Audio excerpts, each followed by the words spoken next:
Hello students, welcome to my channel. Today we will discuss the topic genetic code. And this is the very complex topic, and by understanding this you can come to know that how protein synthesis takes place. So the double helical structure of DNA that was given by Francis Crick, and the central dogma. Central dogma means there is the formation of DNA from DNA,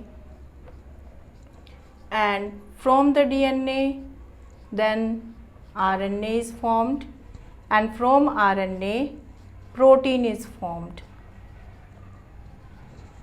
That is the central dogma, and that was given by Francis Crick. This was very simple because when there is the formation of DNA from DNA, the law of complementarity is followed. Means the base pairs which are present on both the strand of the DNA, because during DNA replication both the strands are opened and both the strands act as the template for the formation of the new DNA, and this follow the law of complementarity. Means कि अगर एक strand के ऊपर कोई sequence present है, like यहाँ पर है A T G C A T G C, अगर ये सीक्वेंस एक स्ट्रैंड पे प्रेजेंट है तो हम नया स्ट्रैंड बना सकते हैं with the help of this template strand. यहाँ पर क्या आ जाएगा T, यहाँ आ जाएगा A, यहाँ आ जाएगा C, यहाँ आ जाएगा G, यहाँ पे आ जाएगा T A C G. आपको कैसे पता चला ये? बिकॉज जो ये बेस पेयर हैं, जो ये न्यूक्लियोटाइड्स हैं, आपको पता है adenine combine with thymine and guanine combine with cytosine. Okay, तो जब डीएनए से डीएनए बनेगा वहाँ पर कौन सा लॉ फॉलो होगा? लॉ ऑफ कॉम्प्लीमेंटैरिटी, और डीएनए से डीएनए बन जाएगा. Then when there is the formation of nucleic acid this RNA, जब ये डीएनए से आरएनए बनेगा तो भी लॉ ऑफ कॉम्प्लीमेंटैरिटी फॉलो होगा. अगर एक डीएनए का एक स्ट्रैंड जो है टेम्पलेट स्ट्रैंड है, उस टेम्पलेट स्ट्रैंड पे जो भी सीक्वेंस होगी उसके साथ हम दूसरा नया आरएनए बना सकते हैं, but at the place of thymine, that is the uracil is present. T की जगह पे क्या होगा? वहाँ पे U होगा. ओके, तो वहाँ पे भी means when there is the formation of the RNA from DNA, वो भी हम बना सकते हैं. That is also follow the law of complementarity. Only the difference is that at the place of thymine uracil is present. But when there is the formation of protein from RNA and especially from mRNA, that process is complex. वो process जो है complex हो जाएगी. Complex क्यों हो जाएगी? क्योंकि mRNA को सीधा रीड करके प्रोटीन नहीं बनाए जा सकते. उसके लिए हमें जेनेटिक कोड की रिक्वायरमेंट होगी. उसके लिए हम सेम मेथड कॉम्प्लीमेंटैरिटी फॉलो नहीं कर सकते. तो वहाँ पे रिक्वायरमेंट होगी हमें किसकी? जेनेटिक कोड की. क्योंकि mRNA से क्या बनेंगे? Proteins, and proteins are actually the building blocks of our body. हमारी बॉडी में जो भी काम है वो सारा किसके द्वारा हो रहा है? प्रोटीन्स के द्वारा हो रहा है. And if the genetic material is different, अगर डीएनए के अंदर अगर हम चेंज कर देंगे तो आरएनए भी अलग होगा, और अगर आरएनए अलग होगा तो प्रोटीन्स आर ऑल्सो डिफरेंट. तो ये जो प्रोसेस थी जेनेटिक कोड की वो बहुत ही कॉम्प्लेक्स प्रोसेस थी कि क्या होता है जेनेटिक कोड. सो फर्स्टली इसमें जेनेटिक कोड को समझने के लिए बहुत से साइंटिस्ट ने काम किया, और वो डिफरेंट एरियाज से थे, वो बायोलॉजी बैकग्राउंड से नहीं थे. फर्स्ट साइंटिस्ट जिसने सबसे पहले ट्राई किया जेनेटिक कोड को फाइंड आउट करने के लिए, he was George गैमो, and he was the physicist. ये फिजिस्ट था, और इसने बताया कि जो जेनेटिक कोड है वो इन बेस पेयर्स की फॉर्म में ही होगा, और ये बेस पेयर्स होंगे ट्रिपलेट की फॉर्म में।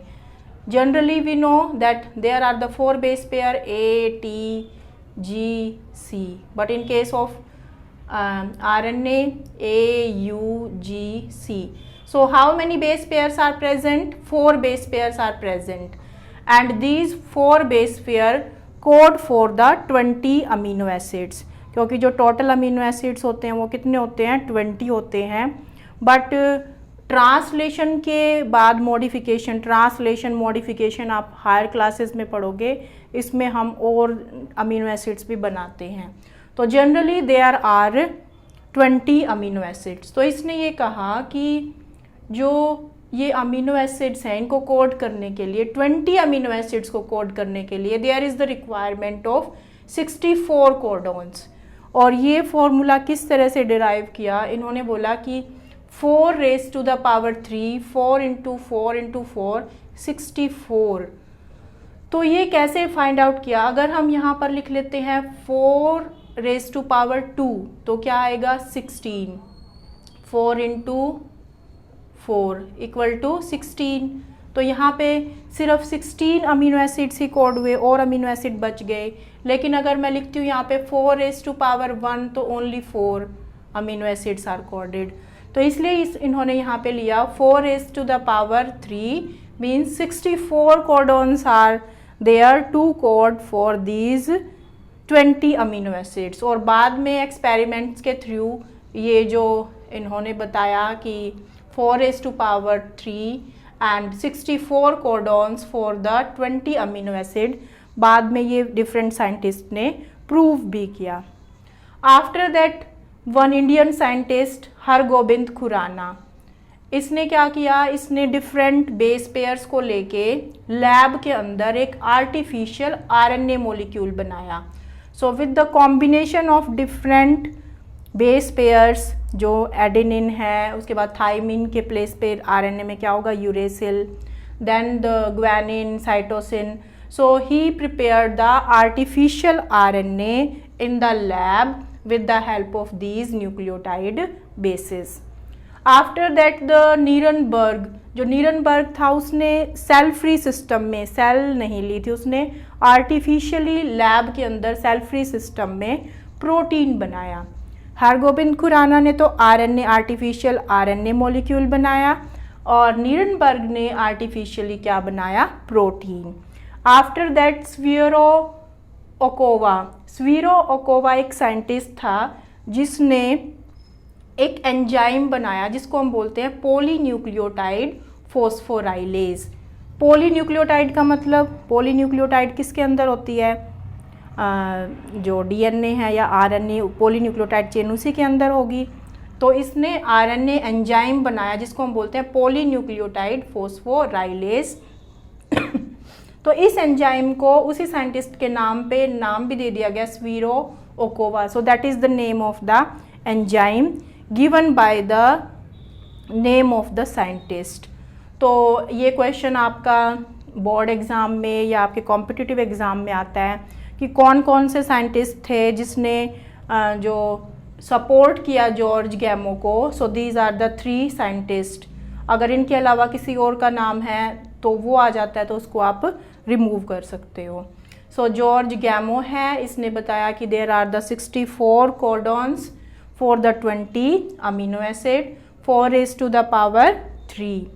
And Hargobind Khorana, he artificially synthesized the RNA molecule in lab. After that the Nirenberg artificially synthesized the protein. Then Sviro Okova, polynucleotide phosphorylase enzyme, that RNA enzyme.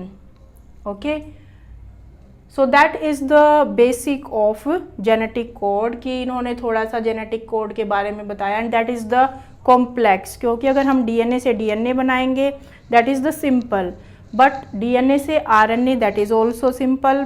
We can find out if अगर आपको एक template strand दे रखा है, जब हम DNA से DNA बनाते हैं तो both the strands are used, but when RNA is formed only one strand and that is the template, another is the coding strand जो हमने ट्रांसक्रिप्शनल यूनिट में भी पढ़ा था.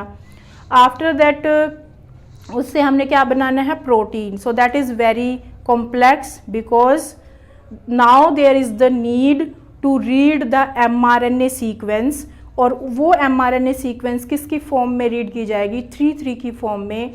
एंड दिस ट्रिपलेट कोडोन, जैसे हम बोल सकते हैं U U U A U G. So these all are the codons and these codons are different for different amino acid. And in our next video we will discuss the properties of the genetic code, so you will understand better it, and also how you can make a table of different genetic codes. There is the no need to learn these genetic code, but you can draw it or you can write different genetic code, so that is also very simple. So I hope you like the video and your concept is clear. So if you like the video, please like, share and subscribe my channel. Thank you.